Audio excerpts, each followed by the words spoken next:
Olá, meus amigos, olá, minhas amigas do Legislação Integrada. Aqui quem fala é o professor Bruno Valente. Nossa conversa de hoje é sobre o informativo de número 832 do STJ. E antes de começar aquele convite, se inscreve no nosso canal, seja no Spotify, Deezer, Apple Podcasts, Google Podcasts ou no YouTube, e ativa o sininho para ficar sabendo sempre que tiver episódio novo. Nos segue também no Instagram, @legislação_integrada, onde todo dia tem novidade. E não deixa de curtir, de compartilhar com aquele amigo que também tem interesse nesse tipo de conteúdo e também de nos avaliar com 5 estrelas no Spotify. Tudo isso ajuda muito, porque traz relevância para o conteúdo e seremos mais distribuídos. E olha, você não faz ideia do quanto eu fico grato e do quanto fortalece o projeto. Já adiantando, esse informativo é um pouco grande. Então, como ele é um pouco grande, talvez ele seja desmembrado, tá? Vai depender do tamanho que ficar a gravação aqui ao final, mas já fica aqui o alerta que, se for ficando muito longo, nós vamos desmembrar em dois, provavelmente a parte de penal fica para a segunda parte, beleza? Vamos lá. Primeiro julgado de hoje é da primeira sessão do STJ, foi inserido na Constituição Federal, destaque da seguinte forma: é inadmissível a interposição de recurso especial contra a decisão que, embora fixe tese e incidente de resolução de demandas repetitivas, ou seja, em IRDR, tem origem em mandado de segurança denegado pelo Tribunal de Origem. Gente, que julgadozinho mais complexo, hein? Temos aqui um julgado que trata de processo constitucional, de processo civil também, e que traz algumas especificidades, onde basicamente a dúvida foi qual recurso seria cabível contra a decisão no caso concreto que estava relacionada com o IRDR. E aí, gente, vamos lá, né? Temos lá no Código de Processo Civil, no artigo 987, que do julgamento do mérito do incidente, que incidente é esse? É o IRDR. Caberá recurso extraordinário ou especial conforme o caso. Beleza? Beleza. Vamos para um caso concreto didático, só para a gente poder entender como é que foi essa situação. O Estado do Paraná impetrou um mandado de segurança perante o Tribunal de Justiça do Estado do Paraná. A ação foi julgada improcedente. Beleza? Beleza. Não estou mais falando de IRDR não, tá? Tira IRDR aí da tua cabeça. Mandado de segurança perante o Tribunal de Justiça do Estado do Paraná.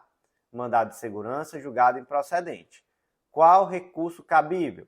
Gente, recurso ordinário constitucional. Artigo 105, inciso 2, a linha B da Constituição Federal. Compete ao STJ julgar em recurso ordinário os mandados de segurança decididos em única instância pelos tribunais regionais federais ou tribunais dos estados do DF e territórios, quando denegatória a decisão. Beleza? Beleza.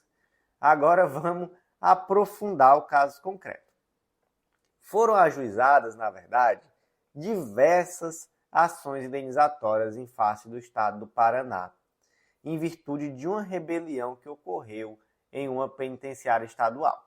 E aí, naquele caso concreto, diversas ações foram propostas e a turma recursal, né, então aqui no âmbito do Juizado Especial da Fazenda Pública, ela estava admitindo o processamento dessas ações perante esses juizados especiais.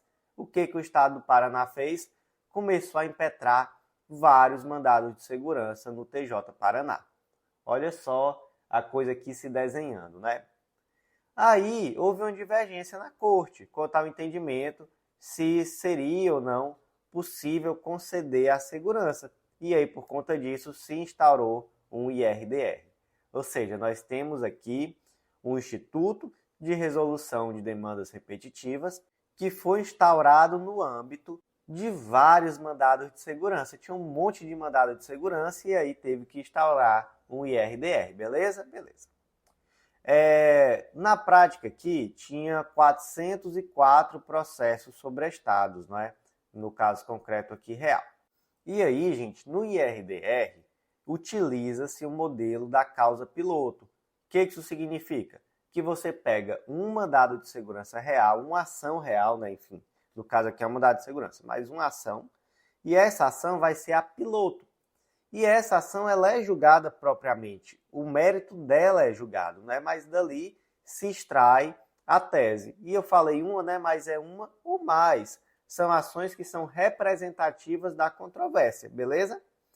E aí, nesse caso concreto, o mandado de segurança foi utilizado como causa piloto no IRDR e ele foi julgado improcedente. E aí vem a celeuma. Aí você me pergunta assim, ó, foi julgado improcedente, o Estado quer recorrer. Qual é o recurso cabível? Olha, contra a decisão denegatória de mandado de segurança em Tribunal de Justiça, cabe recurso ordinário constitucional. Por outro lado, contra a decisão no âmbito do IRDR, julgou o mérito, né, do IRDR, cabe recurso extraordinário ou especial, conforme o caso. E aí, gente, como é que se resolve um negócio desse? E aí, o que o STJ disse? Disse, olha, o que cabe é o recurso ordinário constitucional. Por quê? Porque está na Constituição, tem prevalência. Qual é o problema? O problema é que o Estado do Paraná apresentou recurso especial. O STJ recebeu esse recurso especial? Recebeu não, porque disse que tinha que ter sido recurso ordinário constitucional. Professor, mas aí não caberia fungibilidade recursal, não? Gente, o STJ disse que não cabia, não. E assim, dizer que isso aqui é erro crasso não é não, tá? De fato, isso aqui gera dúvida na cabeça de qualquer pessoa. Pode ser aí o especialista, o expert no processo civil, no processo constitucional. Ele fica ali com a pulguinha atrás da orelha, na hora que cai isso aqui no processo, ele vai dar uma pesquisada para conferir qual é o recurso cabível, com certeza, e até difícil de encontrar, não é, jurisprudência sobre isso. Mas o fato é que o STJ não recebeu recurso especial não, viu? Tinha que ter sido recurso ordinário constitucional. Então, gente, como é que ficou aqui o destaque? É inadmissível a interposição de recurso especial contra a decisão que, embora fixe tese em incidente de resolução de demandas repetitivas, tem origem em mandado de segurança denegado pelo Tribunal de Origem. Próximo julgado de hoje é da segunda sessão do STJ. Foi inserido na Lei de Falências destaque da seguinte forma: compete ao juízo universal da falência dispor sobre os bens da massa falida e dos seus sócios sujeitos a medidas assecuratórias no juízo criminal. Exemplo didático aqui. O José foi condenado em virtude da prática de crimes contra a ordem tributária. Na sentença, reconheceu-se que o crime era cometido por meio de uma empresa, a empresa ABC Limitada, sendo determinada então a perda de R$ 1 milhão, tendo em vista que esse teria sido o valor auferido em virtude da prática do fato criminoso. Então, nós temos aqui, não é, o artigo 91 do Código Penal, que diz que um dos efeitos da condenação é a perda em favor da União, ressalvado o direito do terceiro de boa-fé. Aí nós temos aqui os instrumentos do crime e o produto do crime ou de qualquer bem ou valor que constitua proveito auferido pelo agente com a prática do fato criminoso. Então, como efeito da condenação, perdeu o valor que ele tinha ganhado em virtude do crime, beleza? Acontece que a empresa ABC Limitada está em processo de falência. Aí eu te pergunto assim, de quem será a competência para dispor sobre os bens da massa falida e de seus sócios? É do juízo da falência, né? Agora, especificamente em relação a esse valor que tem que ser perdido em virtude de uma decisão do juízo criminal, quem é que vai dispor sobre esses bens? Continua sendo o juízo da falência, beleza? O juízo universal da falência. E aí, no caso concreto, a União tem que se habilitar na falência, ela vai ter o crédito dela, não é? E esse crédito dela vai ser recebido conforme a ordem da falência. Então, como é que ficou aqui o destaque? Compete ao juízo universal da falência dispor sobre os bens da massa falida e de seus sócios, sujeitos a medidas assecuratórias no juízo criminal. Próximo julgado é da terceira sessão do STJ. Foi inserido no Código de Processo Penal o destaque da seguinte forma: O mero fato de a autoridade policial ter obtido informação de que o aparelho celular já havia sido objeto de busca e apreensão declarada nula em outra investigação policial, não tem o condão de contaminar de nulidade outras decisões judiciais supervenientes que determinem a busca e apreensão do mesmo telefone. Vamos lá para um caso concreto didático. O João é um policial militar e ele prendeu o Tício em flagrante pelo crime de tráfico de drogas. No momento da prisão, ele viu o celular do Tício tocando, aí ele pegou o celular e atendeu, fingindo que era o Tício, e aí acabou obtendo ali informações. Com essas informações, ele realizou a apreensão de um grande carregamento de drogas. Gente, isso daí, né? Tudo dali para frente, a partir do momento que ele fingiu que era o Tício para atender o celular, é válido? Não, né? Então, isso daí tudo foi anulado. E aí constou lá no processo os dados desse celular. Então, era um iPhone 14 Pro Max, número de série 123. Só que aí, algum tempo depois, em outra investigação pela prática de um outro crime, a polícia requereu a apreensão desse mesmo celular. Disse, olha, seu juiz, determina aí para a gente apreender aquele iPhone 14 Pro Max, número de série 123. E como é que você sabe que esse celular é dele? Ah, é por causa disso, disso e disso. Aí tem a outra ação, né? Aí o juiz determina. Aí pergunta-se, essa decisão que determinou a busca e apreensão desse aparelho é válida? Professor, mas utilizou-se de alguns dados que estavam lá naquela primeira apreensão, né? Em que houve uma nulidade. Então, por conta daquela situação que se sabia que existia um iPhone 14 Pro Max, número de série 123, que era do Tício. Tem problema? Gente, não tem problema. Nesse contexto não, né? Porque basicamente não se utilizou a prova ilícita. Então, somente se sabia que existia um aparelho e aí se tinha essas informações. Marca, modelo e número de série, e com base nessas informações se requereu a apreensão, mas dentro de um contexto totalmente diverso, tá? Foi aqui outro crime, outra situação. Então, tão somente o fato de se saber essas informações específicas do aparelho celular, que era um iPhone 14 Pro Max, número de série 123, isso aqui por si só não vai conduzir a uma nulidade, beleza? Então, como é que ficou o destaque? O mero fato de a autoridade policial ter obtido informação de que o aparelho celular já havia sido objeto de busca e apreensão declarada nula em outra investigação policial, não tem um condão de contaminar de nulidade outras decisões judiciais supervenientes que determinem a busca e apreensão do mesmo telefone. Próximo julgado do dia da primeira turma do STJ é um julgado um pouco específico, então eu vou aqui fazer um comentário muito breve, mas está bem aprofundado lá no material escrito, então se é do seu interesse, busca lá no material escrito esse aprofundamento, beleza? Foi inserido na Lei 13.254 de 2016, destaque da seguinte forma: presidente de sociedade por ações de capital fechado, na qual subsidiária de sociedade de economia mista federal detém a participação acionária relevante, embora não majoritária, não exerce função pública de direção contida na Lei 13.254 de 2016, que instituiu o regime especial de regularização cambial e tributária. Então, bora lá, né? Primeiro, essa lei aqui, 13.254 de 2016, ela trouxe esse regime especial de regularização cambial e tributária, que basicamente tinha o objetivo de repatriar valores no exterior. Então, aquela pessoa que cometeu um crime tributário mandando valor para o exterior de forma indevida, agora teria a oportunidade de trazer de volta e aí não seria punido criminalmente, também deixaria de pagar algumas multas, teria uma alíquota reduzida de imposto de renda, enfim. Acontece que determinadas pessoas não poderiam ser beneficiadas por essa lei. Quem seria?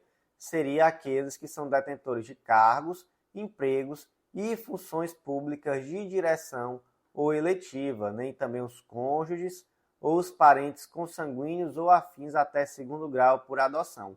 Essa galera aqui todinha não podia ser beneficiada. Agora imagina o Zé. O Zé, ele é presidente de uma empresa que é uma sociedade de ações de capital fechado. Sabe quem é que tem um monte de ação dessa empresa? A BB Seguridade SA, que é uma subsidiária do Banco do Brasil, que é uma sociedade de economia mista. Ah, o que você chama de ter um monte de ação? É ter uma participação acionária relevante, embora não majoritária. Então tem 20, 30% de ação. É muita ação, né? Mas não é majoritária. Aí eu te pergunto assim, o Zé, ele tem uma função pública de direção? Então, se ele tiver, ele não vai poder ser beneficiado por esse regime. Ele tem? Não, ele não tem. É basicamente isso que o julgado conta, né? Ele é presidente de uma empresa privada. Ah, mas tem uma empresa pública que tem ação da empresa privada. Acontece, né? Acontece em todo canto. Então, como é que ficou o destaque? Presidente de sociedade por ações de capital fechado, da qual subsidiária de sociedade de economia mista federal detém a participação acionária relevante, embora não majoritária, não exerce função pública de direção contida na Lei 13.254 de 2016, que instituiu o regime especial de regularização cambial e tributária. Próximo julgado foi inserido no Código Civil e cuidado com esse destaque, tá? O destaque ficou assim. O bem de família voluntário mantém com o bem de família legal relação de coexistência e não de exclusão. Olha só, o que isso aqui está dizendo, gente? Isso aqui está dizendo que os dois institutos coexistem no direito brasileiro. É isso, beleza? Não está dizendo que a pessoa vai ter dois bens de família, não. Está dizendo que os dois institutos, eles coexistem. E como é que eles coexistem? Olha só. O bem de família legal, ele está previsto na Lei 8.009 de 90. Ele tem como efeito a impenhorabilidade, que é absoluta, e a sua instituição decorre da lei. Então, não é necessário que a pessoa faça nada, né? Eu tenho a minha casa que eu moro, essa casa automaticamente já é um bem de família legal. Ah, mas eu tenho duas casas, eu moro nas duas. Então eu passo muitas vezes um mês aqui, outro mês lá, porque são em duas cidades distintas, eu trabalho nas duas cidades, enfim. Qual desses dois vai ser o meu bem de família? Aí é o de menor valor, beleza? Beleza. E o bem de família convencional, onde é que ele está previsto? No Código Civil. Qual é a lei mais nova? É o Código Civil, é de 2002. A lei do bem de família é de 1990, a lei 8.009 de 90. Onde é que está previsto especificamente? Aí você vai ver os artigos 1711 a 1722 do Código Civil. Quais são os efeitos aqui? Além da impenhorabilidade, pode ter uma inalienabilidade, beleza? Por quê? Tem a ver com a forma de instituição. Enquanto o bem de família legal decorre da lei, o bem de família convencional, ele decorre de escritura pública ou de testamento. Vamos ler só o artigo 1711 do Código Civil. Podem os cônjuges ou a entidade familiar, mediante escritura pública ou testamento, destinar a parte de seu patrimônio para instituir bem de família, desde que não ultrapasse um terço do patrimônio líquido existente ao tempo da instituição, mantidas as regras sobre impenhorabilidade do imóvel residencial estabelecida em lei especial. Olha só, então o que nós vimos, né? Que pode ser mediante escritura pública ou testamento e que o requisito é que não ultrapasse um terço do patrimônio existente ao tempo da instituição. Então, não é a época em que se está requerendo a penhora, né? Quando instituiu, representava menos de um terço do patrimônio líquido dessa entidade familiar. E aqui é mais uma diferença em relação ao bem de família legal. Enquanto o bem de família legal, se houver mais de um imóvel, vai ser aquele de menor valor. Aqui pode ser, inclusive, o de maior valor no bem de família convencional. A única questão é que não pode ultrapassar um terço do patrimônio líquido da entidade familiar na época da instituição. E aqui o finalzinho do 1711 já mata essa tese, né? Já diz, olha só, mantidas as regras sobre a impenhorabilidade do imóvel residencial estabelecida em lei especial. Que lei especial é essa? Lei 8.009 de 90. Então, o que isso significa? Significa que os dois institutos convivem no direito brasileiro.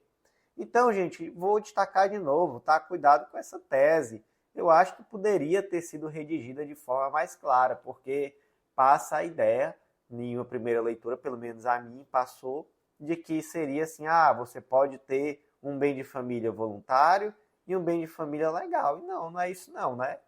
Você tem um bem de família. A questão é que os dois institutos convivem no direito brasileiro. Então, como é que ficou o destaque? O bem de família voluntário mantém com o bem de família legal relação de coexistência e não de exclusão. Próximo julgado foi inserido no Código de Processo Civil o destaque da seguinte forma: sendo o espólio representado pelo inventariante ou pelo administrador provisório, não está a Fazenda Pública desobrigada de identificar o representante legal na inicial da execução fiscal. Veja só, tem dois representantes possíveis para o espólio. O primeiro deles é o inventariante. É quem a gente já pensa de cara, quem é que representa o espólio? É o inventariante. A partir do momento em que se abre o inventário, se nomeia ali o inventariante e é essa pessoa que vai representar o espólio dali para frente. Beleza. Mas enquanto não abre o inventário, como é que fica? Aí a representação é pelo administrador provisório, artigo 613. Até que o inventariante preste o compromisso, continuará o espólio na posse do administrador provisório. Quem é esse administrador provisório? É a pessoa que está na posse da herança. E o artigo 1797 do Código Civil traz ali uma ordem sucessiva. Até o compromisso do inventariante, a administração da herança caberá sucessivamente ao cônjuge ou companheiro, se com ele convivia ao tempo da abertura da sucessão; 2, ao herdeiro que estiver na posse ou administração dos bens, e se houver mais de um nessa condição, ao mais velho; 3, ao testamenteiro; e 4, à pessoa de confiança do juiz. Aqui é ordem sucessiva, tá? Então, não tem cônjuge ou companheiro, aí vai para o herdeiro, né? Aí não tem também, vai para o testamenteiro, e assim por diante. Agora vamos para o julgado especificamente. O julgado trata de uma execução fiscal. E a pergunta é assim, quando a Fazenda Pública pretende propor uma execução fiscal, ela precisa apresentar ou um inventariante ou um administrador provisório para ser citado? Precisa. Então ela não está desobrigada de apresentar esse representante legal. Ela não pode simplesmente propor a ação em face do espólio. Ela tem que indicar quem é que vai ser citado para responder. Então, já tem inventariante? Cita o inventariante. Não tem. Então, vamos aqui citar um administrador provisório. E, gente, só um aprofundamento, beleza? Porque isso aqui foi informativo muito recente. Eu não lembro se foi informativo ou se foi jurisprudência em teses.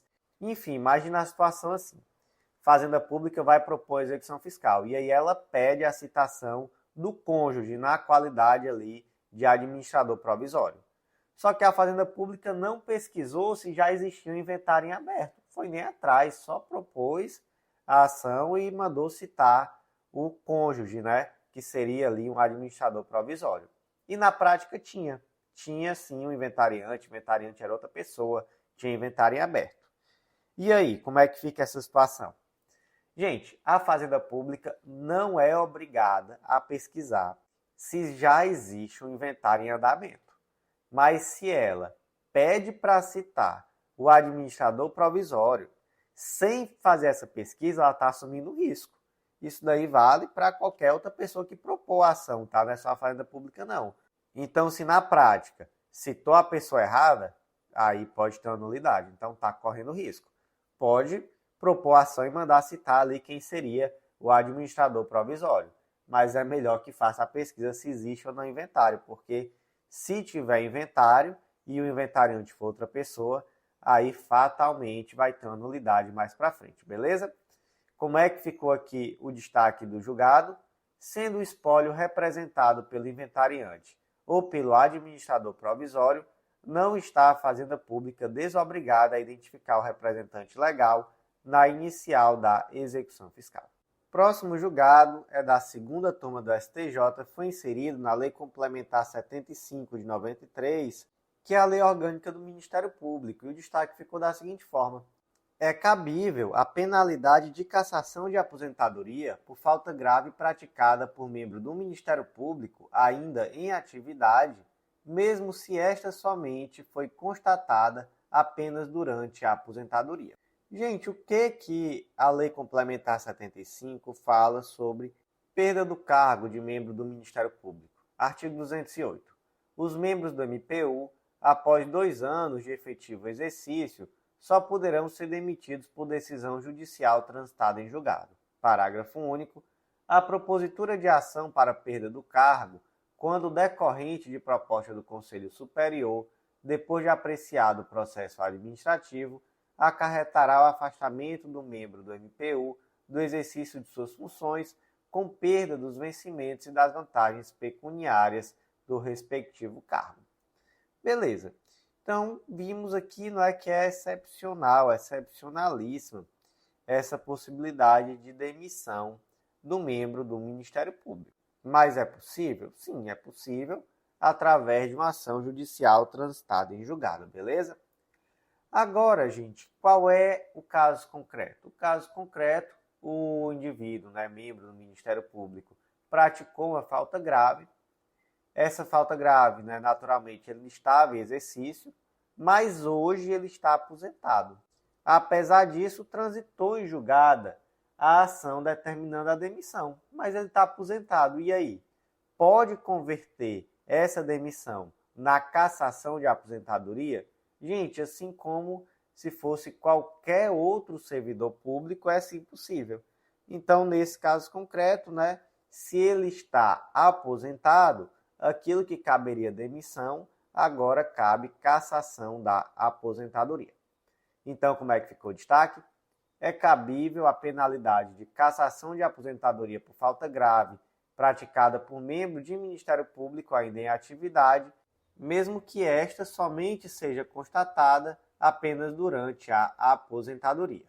Próximo julgado, inserido na Constituição Federal, destaque da seguinte forma: é ilegal o ato praticado pelos conselheiros do Tribunal de Contas Estadual que, durante sessão plenária administrativa, sem participação do Ministério Público de Contas, delibera sobre matérias relativas a atos praticados pelo Procurador-Geral do Ministério Público de Contas do Estado. Vamos lá, gente.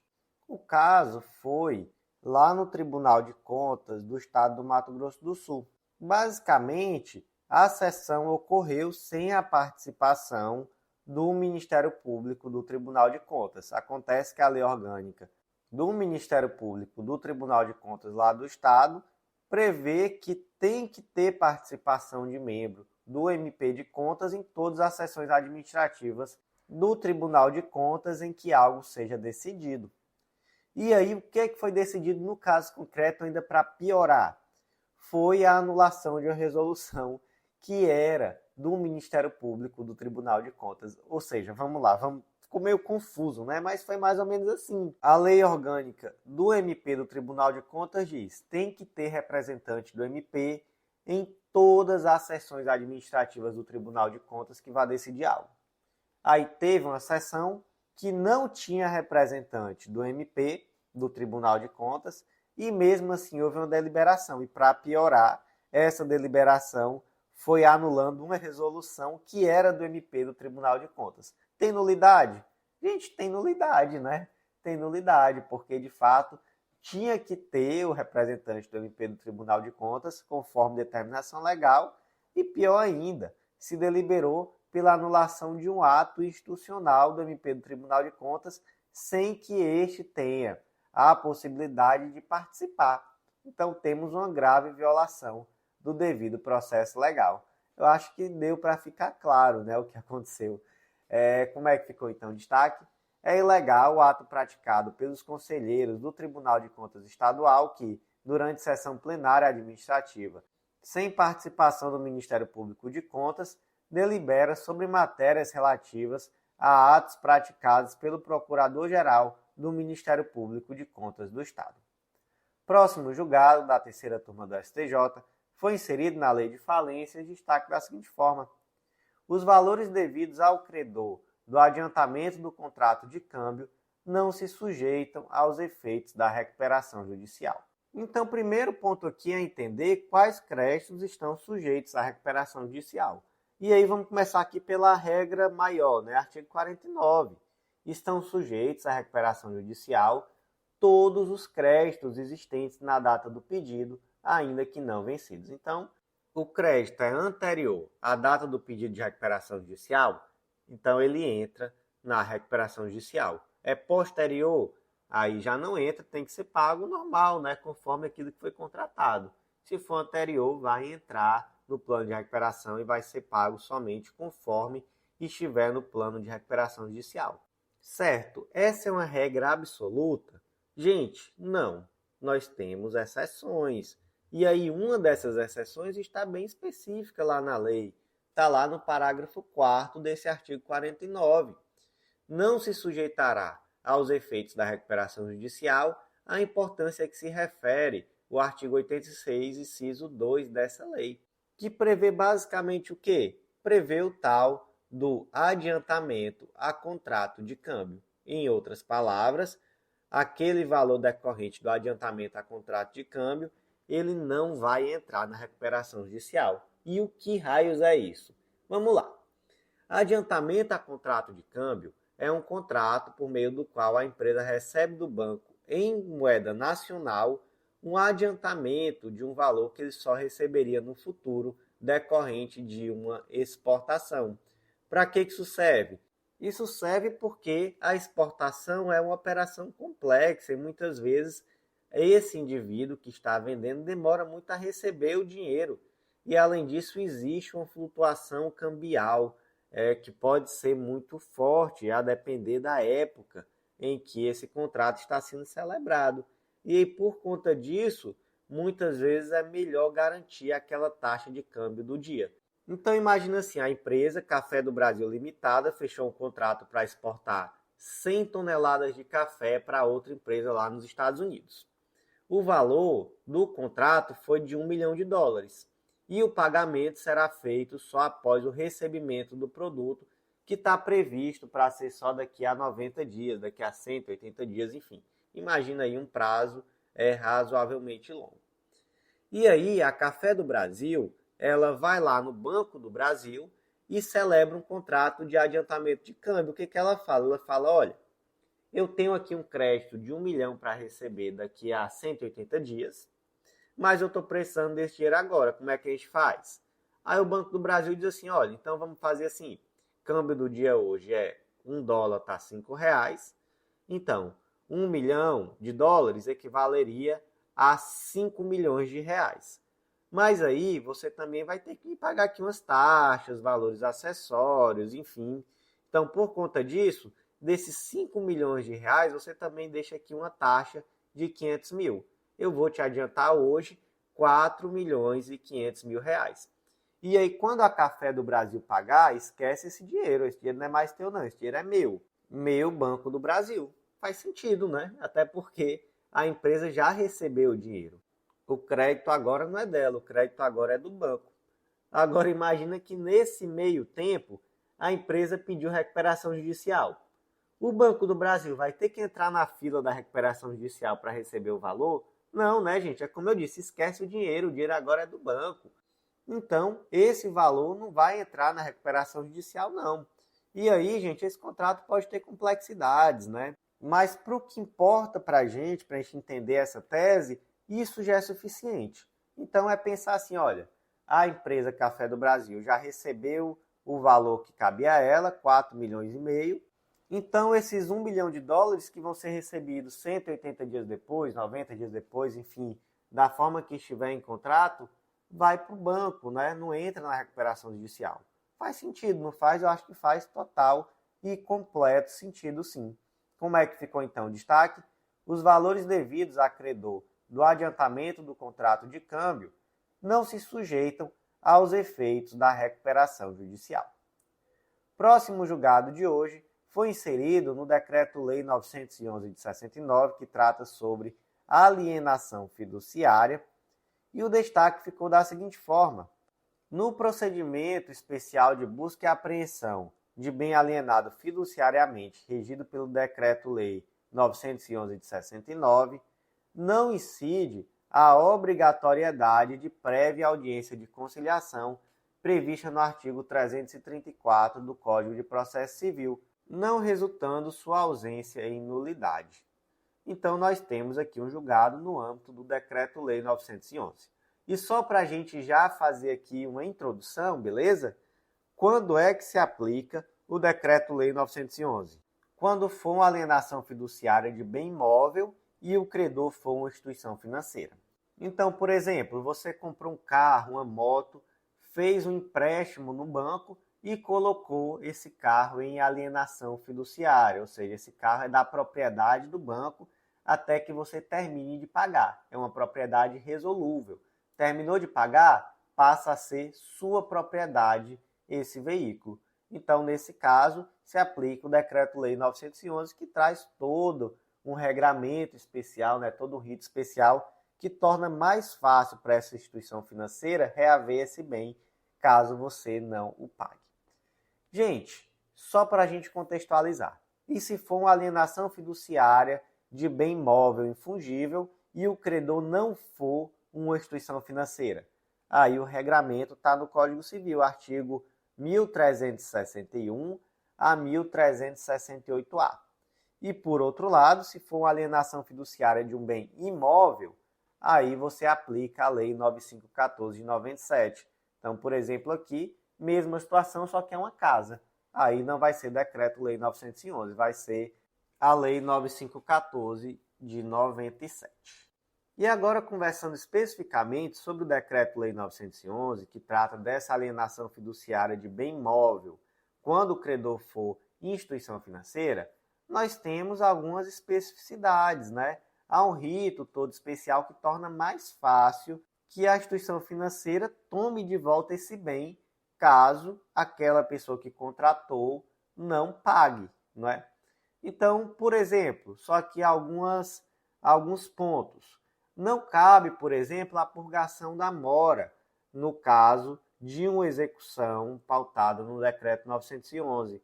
Então, o indivíduo ele teria que pagar a integralidade da dívida para evitar a busca e a apreensão do bem. E, por outro lado, também não cabe a teoria do adimplemento substancial. Sobre esses pontos, informativos 540 e 599 do STJ.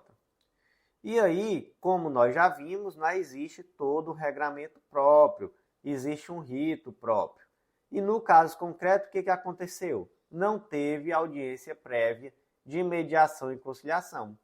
E o artigo 334 do Código de Processo Civil trata essa audiência como sendo necessária, salvo se as duas partes manifestarem desinteresse. Então, se uma parte disser que tem interesse na audiência, essa audiência já precisa acontecer. Mas a pergunta é, no âmbito de um procedimento especial que está regido pelo Decreto-Lei 911 de 99, a ausência dessa audiência de conciliação ou mediação importa em nulidade? Não importa, tá? No âmbito aqui do Decreto-Lei 911, não importa em nulidade. Então, como é que ficou o destaque? No procedimento especial da busca e apreensão de bem alienado fiduciariamente, regida pelo Decreto 911 de 69, não incide a obrigatoriedade de prévia audiência de conciliação prevista no artigo 334 do Código de Processo Civil, não resultando sua ausência em nulidade. Próximo julgado de hoje foi inserido também no Código de Processo Civil o destaque da seguinte forma: é possível a suspensão da execução de título executivo extrajudicial até cumprimento integral da transação realizada antes da citação da executada e na qual as partes concordam com o sobrestamento condicional ao referido cumprimento, sem caracterizar perda superveniente do interesse de agir do exequente no prosseguimento da execução. Então, temos um julgado que trata sobre o negócio jurídico processual, que foi uma das grandes novidades do Código de Processo Civil de 2015. Gente, eu estava na faculdade, no finalzinho da tramitação do Código de Processo Civil de 2015, e na época as duas novidades mais badaladas, digamos assim, desse Código de Processo Civil era negócio jurídico processual e princípio da colaboração ou da cooperação processual. Na época eu participava de grupo de estudo de processo civil e eram os dois queridinhos, E aqui nós tratamos sobre um negócio jurídico processual, que o que é isso?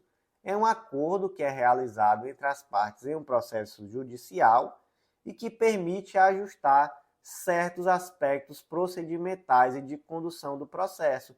Então, gente, é como se você pensasse assim, ó, é um acordo, só que não é um acordo de direito material, é um acordo de direito processual. Então, a empresa A tem uma ação contra a empresa B, mas verifica-se que há muitas peculiaridades nessa situação. Então, chega a empresa A e a empresa B, fazem um acordo, um negócio jurídico processual, dizendo, olha, nessa ação, o prazo para contestação vai ser de tantos dias, depois a gente vai abrir para réplica, vai ser tantos dias, e aí não vai precisar de audiência de instrução para ouvir ninguém, mas vai precisar de prova pericial. Dessa forma, a gente vai delimitar que cada parte vai ter tantos dias para trazer a sua prova pericial. Enfim, e assim vai indo, né? É possível um negócio jurídico processual que traga peculiaridades, vai trazer maior flexibilidade para essa ação judicial e com certeza ela vai ser mais efetiva, né, por conta disso. Vamos para um caso concreto didático? O Pedro tem um cheque que foi emitido pela Maria. E aí o Pedro apresentou esse cheque para o banco, o cheque foi devolvido por ausência de fundos. E aí o que é que o Pedro fez? Propôs uma ação de execução desse cheque. Aí, antes mesmo da Ana ser citada, o advogado da Ana liga para o advogado do Pedro e diz, olha, a Ana não tem como pagar agora não, mas ela não quer ficar devendo, vamos fazer o seguinte, vamos fazer um acordo. Vamos fazer um negócio jurídico processual, onde nós vamos suspender esse processo por 6 meses, e aí caso a Ana, dentro desses 6 meses, lhe pague o valor global, inclusive aqui multa, juros, honorários, tudo que lhe deve, aí a ação já fica extinta, e aí não vai precisar nem de citação. Aí fazem esse negócio jurídico processual, juntam no processo e pedem a homologação. Chega no juiz, o juiz diz, que conversa é essa de negócio jurídico processual? Aqui na minha vara não tem isso não. Na verdade, o que está acontecendo aqui é que houve uma perda superveniente do objeto, porque não tem mais interesse de agir. Você assinou um contrato dizendo que não vai cobrar ela por 6 meses, então daqui a 6 meses, se ela não lhe pagar, você propõe a ação. Teve nem citação ainda, doutor. Então, extinta aqui essa execução por ausência de interesse de agir. Gente, o juiz agiu corretamente? Claro que não, né?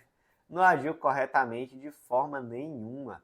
Não teve nada aqui de falta de interesse de agir. Na verdade, houve um negócio jurídico processual que era válido e que suspendeu a pretensão executória por 6 meses. Perfeito. Então, caberia ao juiz tão somente ter respeitado a autonomia das partes e ter suspendido esse processo por 6 meses. Como ficou o destaque, é possível a suspensão da execução de título extrajudicial até cumprimento integral da transação realizada antes da citação do executado e na qual as partes concordam com o sobrestamento condicionado ao referido cumprimento, sem caracterizar perda superveniente do interesse de agir do exequente no prosseguimento da execução. Próximo julgado é da 4ª turma, foi inserido no Código Civil destaque da seguinte forma: o dano moral reflexo, também chamado dano por ricochete, pode ser caracterizado ainda que a vítima direta do evento danoso sobreviva. O que é, gente, o dano por ricochete? Vamos para o conceito aqui estabelecido pelo STJ. Dano moral por ricochete é aquele sofrido por um terceiro, vítima indireta, em consequência de um dano inicial sofrido por outrem, vítima direta, podendo ser de natureza patrimonial ou extrapatrimonial. Trata-se de relação triangular em que o agente prejudica a vítima direta que, em sua esfera própria, sofre o prejuízo que resultará em um segundo dano próprio e independente observado da esfera jurídica da vítima reflexa. Só falando de conceito fica complicado, né? Mas vamos para o exemplo. Imagina o Enzo. O Enzo é uma criancinha e o Enzo estava lá na calçada brincando quando um carro subiu a calçada e atropelou o Enzo, vindo fatalmente a matar a criança.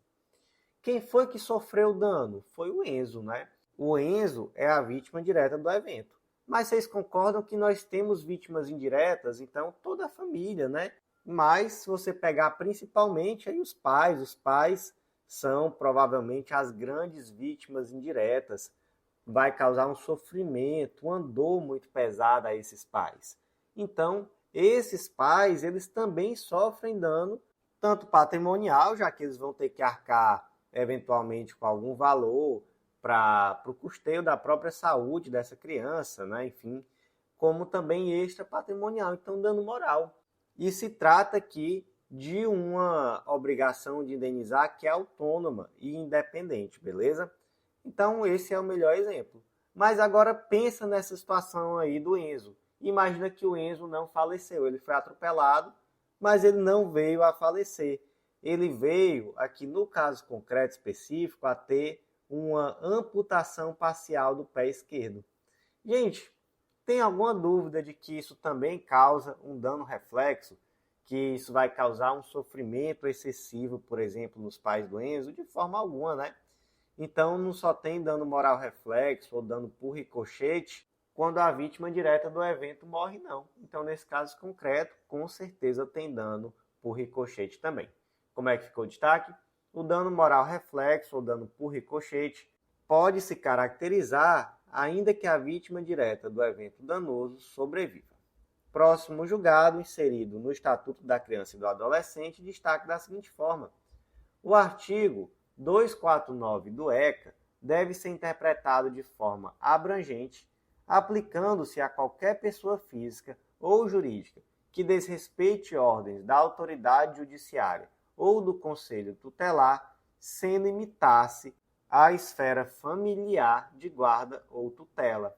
Tá bom, o que é que diz o artigo 249? Trata-se de uma infração administrativa, descumprir dolosamente ou culposamente os deveres inerentes ao poder familiar ou decorrente de tutela ou guarda, bem assim determinações da autoridade judiciária ou conselho tutelar. Pena: multa de 3 a 20 salários de referência, podendo aplicar-se o dobro em caso de reincidência. E aí, gente, vamos agora analisar com calma esse texto, tá? Porque, na verdade, eu não sei se vocês perceberam, mas nós temos aqui duas infrações administrativas diferentes no artigo 249. Tem a infração da primeira parte e a da segunda. Então, olha só. Descumprir dolosamente ou culposamente os deveres inerentes ao poder familiar ou decorrente de tutela ou guarda.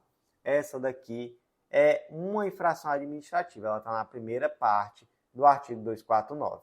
Quem é que pode praticar essa infração administrativa? Que está dizendo, né? É quem tem poder familiar ou quem tem guarda ou tutela, porque é descumprir os deveres que são inerentes a esse poder familiar, guarda ou tutela. Beleza, guarda isso. Agora a segunda parte, vamos ler só o comecinho com o final. Ó. Descumprir dolosa ou culposamente as determinações da autoridade judiciária ou conselho tutelar. Gente, aqui é outra infração. E aqui não se trata de uma infração própria, né, digamos assim. Não há um agente específico. Então, aqui, qualquer pessoa que descumpra essa determinação da autoridade judiciária ou do conselho tutelar vai poder sofrer essa multa de 3 a 20 salários de referência ou dobro em caso de reincidência. Então, essa segunda parte aqui não é somente a pessoa que tem poder familiar, guarda ou tutela, beleza? Então, como é que ficou o destaque? O artigo 249 do ECA deve ser interpretado de forma abrangente, aplicando-se a qualquer pessoa física ou jurídica que desrespeite ordens da autoridade judiciária ou do conselho tutelar, sem limitar-se à esfera familiar de guarda ou tutela. Antes de seguir em frente, aquele convite muito especial para você que nos acompanha, mas ainda não é nosso assinante, aproveita a Black Friday durante todo o mês de novembro e vem finalmente fazer parte do Clube da Lei, nosso clube de membros que te dá acesso a todos os nossos materiais e também aos planos de leitura, inclusive planos focados em editais recém-publicados. Então, vem fazer parte, vai ser um baita diferencial nos teus estudos e vai de uma vez por todas organizar teu estudo de lei seca e jurisprudência. Tenho certeza disso, um material super atualizado, organizado, vem fazer parte, que eu te aguardo. Durante o mês de novembro, você ainda leva de graça o Mapa do Aprovado, que é um curso que normalmente custaria R$ 257 e que vai te ensinar a organizar um plano de estudos focado na tua realidade com muita autonomia e estratégia. Então aproveita. E o último convite, vem conhecer a Editora Integrada, vem publicar com a gente. Você vai ver que é mais fácil do que você imagina e vai ser um baita diferencial em prova de títulos. Você vai ver que é facinho mesmo. Manda um oi pra gente que eu te explico como é que faz. Então, seguindo em frente, próximo julgado foi inserido no Código de Processo Civil, destaque da seguinte forma: a expedição de ofícios a cadastros públicos e concessionárias de serviço público para localizar o réu antes da citação por edital não é obrigatória, mas uma possibilidade a ser avaliada pelo magistrado. Então, gente, aqui nós temos, né, citação por edital, que está prevista no artigo 256 do Código de Processo Civil e que é feita quando? Quando desconhecido ou incerto o citando, quando ignorado e certo ou inacessível o local em que se encontra esse citando, ou nos outros casos expressos em lei. E aí, citação por edital é um negócio muito sério, né? Então ninguém manda citar por edital sem antes tentar bastante encontrar a pessoa que vai ser citada. E aí, até por isso, o parágrafo 3º do artigo 256 diz que o réu será considerado em local ignorado ou incerto se infrutíferas as tentativas de sua localização, inclusive mediante requerimento pelo juízo de informações sobre seu endereço nos cadastros de órgãos públicos ou de concessionárias de serviço público. Ou seja, antes de estar por edital, manda ofício aí para todo mundo que der, inclusive concessionária de serviço público, para ver se descobre o endereço desse cidadão. Se não descobrir, aí sim pode citar por edital. Mas aí qual é a pergunta? É obrigatório mandar esses ofícios para essas concessionárias de serviço público e também para esses cadastros públicos, ou essa é uma possibilidade? Gente, o STJ entendeu que é uma possibilidade, tá? Então não é simplesmente porque não houve essa expedição de ofícios que haverá uma nulidade, beleza? Beleza. Como é que ficou então o destaque? A expedição de ofícios a cadastros públicos e concessionárias de serviços públicos para localizar o réu antes da citação por edital não é obrigatória, mas uma possibilidade a ser avaliada pelo magistrado. Iniciando a parte de direito penal, primeiro julgado da 5ª turma do STJ. O primeiro julgado foi inserido no Estatuto da Pessoa com Deficiência, destaque da seguinte forma: o ânimo jocande exclui o dolo de discriminar e afasta a tipicidade da conduta. E aqui é aquele julgado que trazemos junto à fofoca. Caso concreto aqui foi um show do comediante Bruno Lambert. Durante o show de stand-up comedy, ele fez uma piada que era relacionada a uma pessoa cadeirante. Eu não vou repetir a piada, eu até escrevi, né, ou transcrevi, melhor dizendo, a piada, mas eu não vou repetir falando não, porque vai que alguém faz o recorte e me cancela na internet depois. E aí o fato é que a deputada Tabata Amaral, ela acabou compartilhando isso nas redes sociais como uma denúncia, dizendo que seria uma piada machista, discriminatória e que violaria direitos das pessoas com deficiência, e também representou o Ministério Público. E o Ministério Público propôs uma ação penal pelo crime do artigo 88 do Estatuto da Pessoa com Deficiência: praticar, induzir ou incitar a discriminação de pessoa em razão de sua deficiência. É um crime com pena de reclusão de 1 a 3 anos e multa. A defesa, então, impetrou habeas corpus e o STJ concedeu habeas corpus, por dizer o quê? Que não houve o dolo específico de discriminar a pessoa com deficiência. Explicou que teria sido uma piada, né? Então teria ânimo jocande, foi em um show de stand-up comedy, então isso já denotaria de fato que a intenção ali seria tão somente a de fazer uma piada e que, enfim, isso por si só não seria suficiente para caracterizar o dolo específico necessário, que seria, né, basicamente a intenção de discriminar a pessoa com deficiência. Então foi concedido o habeas corpus, beleza? Como é que ficou o destaque? O ânimo jocande exclui o dolo de discriminar e afasta a tipicidade da conduta. Conta aí nos comentários o que você acha. O STJ acertou ou errou nessa decisão. Próximo julgado, inserido na Lei Maria da Penha, destaque da seguinte forma: a revogação ou modificação das medidas protetivas de urgência demanda comprovação concreta da mudança nas circunstâncias que ensejaram sua concessão, não sendo possível a extinção automática baseada em presunção temporal. Então a conversa agora é sobre medida protetiva no âmbito da Lei Maria da Penha. E o primeiro ponto que eu quero que você saiba sobre isso é que medida protetiva no âmbito da Lei Maria da Penha tem caráter satisfativo. Não é uma medida de natureza meramente cautelar, não. Por quê? Porque, gente, muitas vezes o que a mulher quer, o que ela mais quer, é simplesmente ter o juízo dela, ter a paz dela. É que o agressor se afaste, não chegue perto. Então, isso aqui muitas vezes vale mais para ela do que a punição propriamente dita. Para ela, o indivíduo que me agrediu ou que estava me ameaçando vai ser punido. Tá bom, é um bônus, né? Mas o que eu quero mesmo é que ele não chegue perto de mim. Então, a medida protetiva tem um valor muito especial. Segundo ponto é que essa medida protetiva, ela não tem um prazo definido. Ela tem que permanecer valendo enquanto as circunstâncias que ensejaram a sua concessão permaneçam existindo. Então não tem isso de dizer, já tem muito tempo, então chega o juiz, olha a medida protetiva e diz, isso aqui já está muito antigo, revoga aí. 2 anos de medida protetiva já deu, né? Já está bom. Não, isso aí não existe.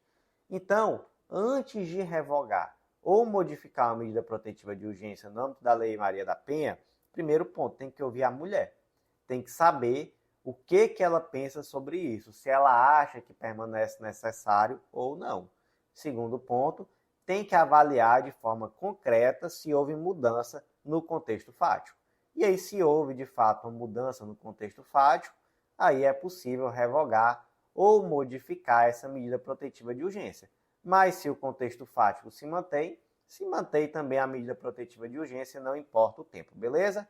Como é que ficou o destaque? A revogação ou modificação das medidas protetivas de urgência demanda a comprovação concreta da mudança nas circunstâncias que ensejaram sua concessão, não sendo possível a extinção automática baseada em presunção temporal.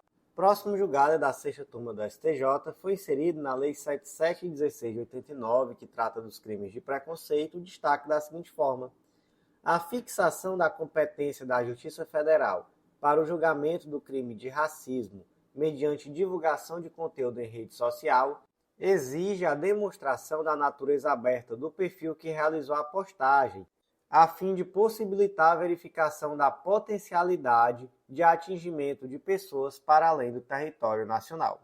Gente, qual é o ponto-chave desse julgado? Veja só. Temos um crime de preconceito que foi praticado mediante rede social.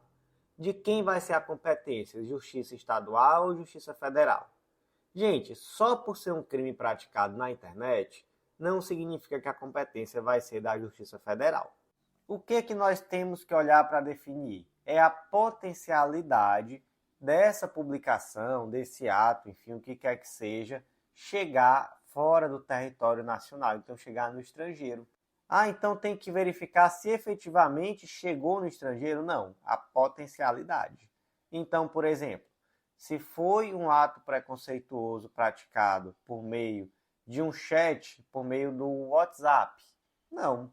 Por meio do inbox do Instagram, do inbox do Facebook, não há potencialidade. Por quê? Porque está no âmbito ali de algo privado. Se foi algo postado no seu perfil, mas seu perfil é fechado, então ele está limitado ali a determinadas pessoas. Então também não há uma potencialidade tão ampla, né?